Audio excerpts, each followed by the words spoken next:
தித்தித்திடுமா இல்லை தீ என்ற சொல் சுட்டுவிடுமா அடவும் பேரை இங்கு நான் சொல்வதால் பூ பூக்குதே ஆச்சரியமா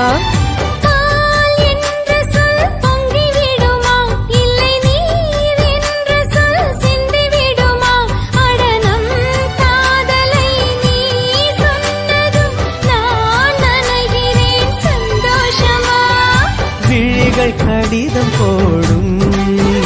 அதை இதயம் படித்து ரசிக்கும் இது மௌன ராகமா மயக்க வேதமா காதல் கேள்வி கேட்கும் அடியே அனார்களி